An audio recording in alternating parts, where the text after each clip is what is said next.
Doutor José Belga Assis Trade. Excelentíssimo senhor presidente, ministro Luiz Fux, na sua pessoa, ministro, eu quero cumprimentar os membros do Poder Judiciário brasileiro, saudar, na realidade, em especial os membros da Justiça Especializada do Trabalho. Excelentíssimas senhoras ministras Rosa Weber, ministra Carmen Lúcia, excelentíssimo senhor ministro relator, na pessoa de quem cumprimento e saúdo os demais ministros que compõem esse colegiado, excelentíssima senhora Procuradora-Geral da República, doutora Raquel Dodge, meus cumprimentos, minhas homenagens. Cumprimento os advogados presentes, na pessoa dos doutores Fábio Martins Nery Brandão e Washington Luiz Lima Vieira. Saúdo também o doutor José Maciel, que fez a sustentação em nome da recorrente, os demais advogados que falarão em nome dos amigos curi. Saúdo as demais pessoas presentes e os servidores do Poder Judiciário. Eu quero deixar registrado, ministro, que eu não esperava que essa causa tomasse essa dimensão que tomou de uma causa coletiva. Ajuizamos essa ação em 2010 na Justiça do Trabalho de Campo Grande, acompanhamos o processo desde o início. Fizemos a petição inicial, atendemos os 3 trabalhadores acidentados no nosso escritório, percorremos as 3 instâncias da Justiça do Trabalho que reconheceram o direito desse trabalhador, que reconheceram a responsabilidade objetiva, de maneira que eu registro aqui a minha gratidão aos deuses do destino por me colocar hoje na tribuna do plenário do Supremo Tribunal Federal. Preliminarmente, senhores ministros, embora a questão de fundo seja da maior relevância, mas estou aqui me desincumbindo do encargo e do ônus que recai sobre o recorrido, que é o dever de fiscalizar o recurso e os requisitos de admissibilidade do recurso da parte contrária. E embora essa questão tenha sido colocada com uma roupagem diversa no âmbito das contrarrazões, ministro Fachin, alegamos que o recurso não seria admissível porque, na realidade, a ofensa à Constituição, se houvesse, no caso concreto, essa ofensa seria reflexa.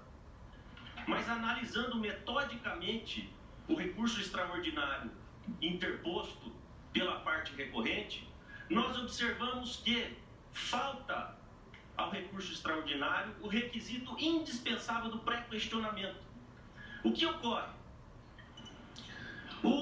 A sentença julgou procedente o pedido e não fez a análise da conformidade constitucional do artigo 927, parágrafo único do Código Civil com a Constituição. Limitou-se a dizer que a responsabilidade era objetiva porque o artigo 927, parágrafo único do Código Civil assim dispunha.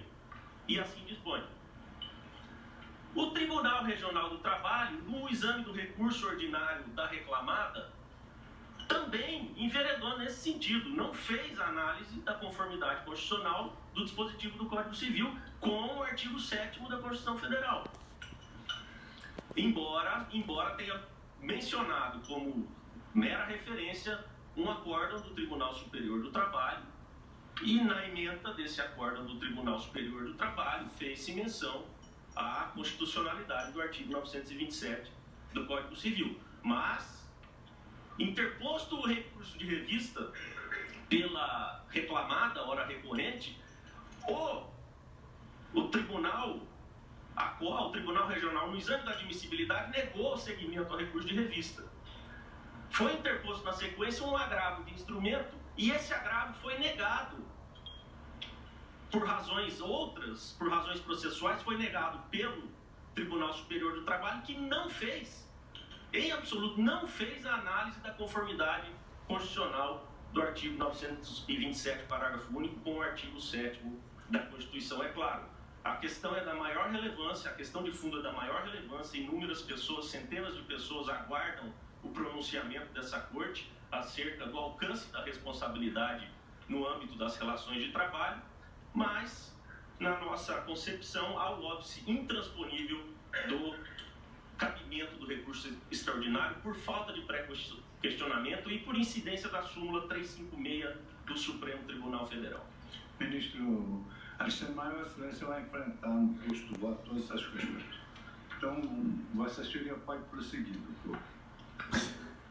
No que diz respeito à questão de fundo, senhores ministros, o que está em discussão aqui é se o artigo 7º da Constituição Federal teria atuado de forma a limitar os direitos dos trabalhadores ao estabelecer, aspas, são direitos dos trabalhadores urbanos e rurais, além de outros que visem a melhoria de sua condição social.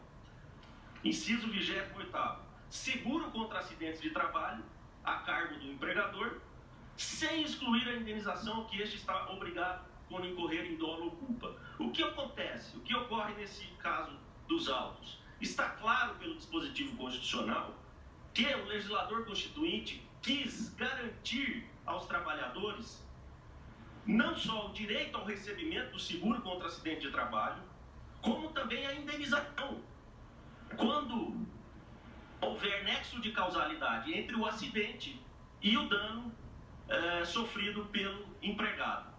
Em hipótese alguma, até porque o artigo 7º, o caput do artigo 7º, veio a consagrar o princípio segundo o qual a legislação ordinária ou outros diplomas normativos poderiam, e como de fato estão fazendo, poderiam ampliar os direitos estabelecidos exemplificativamente ali no artigo 7º.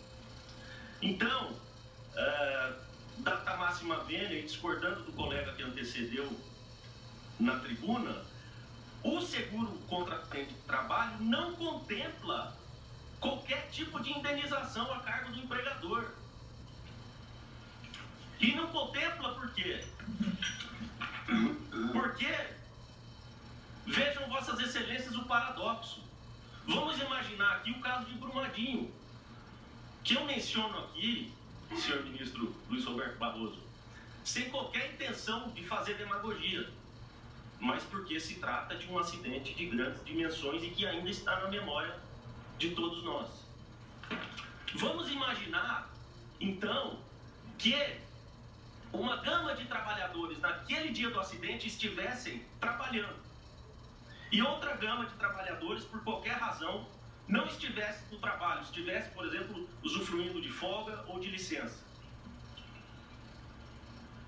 A interpretação que a recorrente quer atribuir a uma situação dessa é a de que aqueles que estavam trabalhando teriam que provar em juízo nas ações individuais que movessem contra a empregadora, teriam que provar a culpa da empregadora, só porque eles estavam trabalhando. E aquelas pessoas, embora funcionários da empresa, mas que não estivessem no exercício do trabalho naquele momento, e embora também fossem seguradas da Previdência Social, e aquelas pessoas estariam dispensadas de fazer em juízo a prova da culpa. Eu quero dizer, senhores ministros, que o empregador, a teor do artigo 2º da CLT, é quem deve assumir os riscos da atividade econômica. A relação de trabalho está estruturada em cima desse princípio. É o empregador quem deve assumir os riscos da atividade econômica.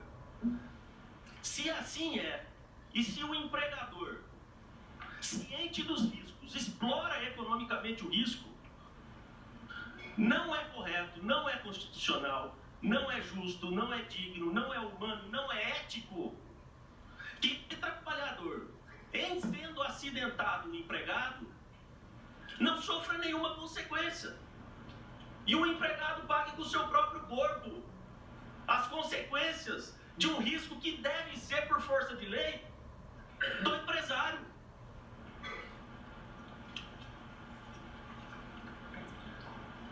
De maneira, senhores ministros, que eu quero aqui louvar o parecer judicioso da Procuradoria-Geral da República. Eu quero Lembrar também que a ministra Rosa Weber, no âmbito do Tribunal Superior do Trabalho, proferiu um voto magnífico, tratando a fundo da questão debatida no presente recurso. Eu quero dizer também que a constitucionalidade do artigo 927, parágrafo único do Código Civil, vem sendo aplicada pelas demais instâncias do Poder Judiciário há mais de uma década, principalmente a partir da vigência do Código Civil de 2002. O Superior Tribunal de Justiça, antes mesmo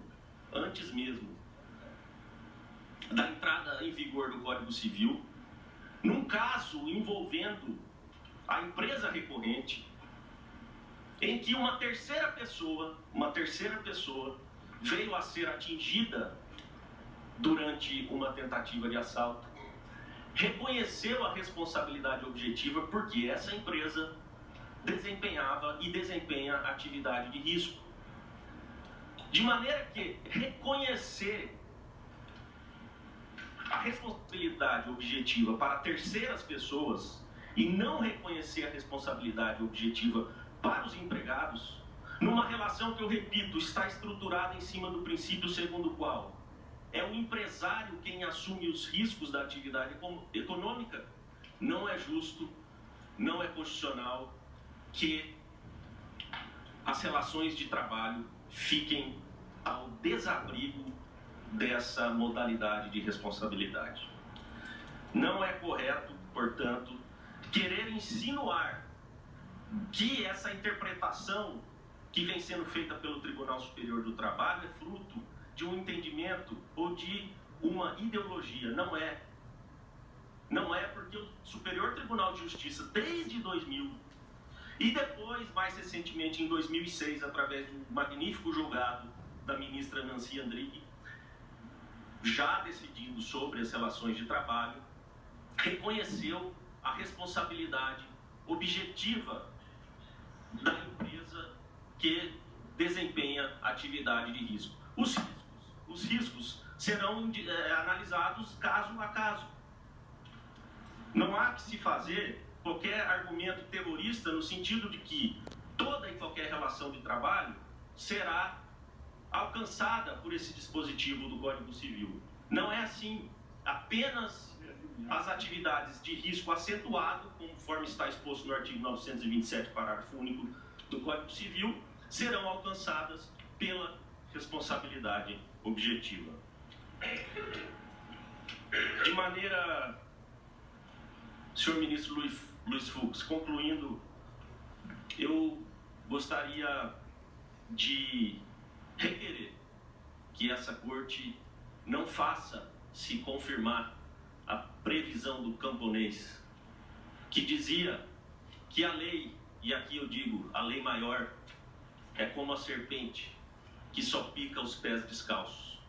Eu peço a vossas excelências que protejam os pés descalços dos trabalhadores deste país.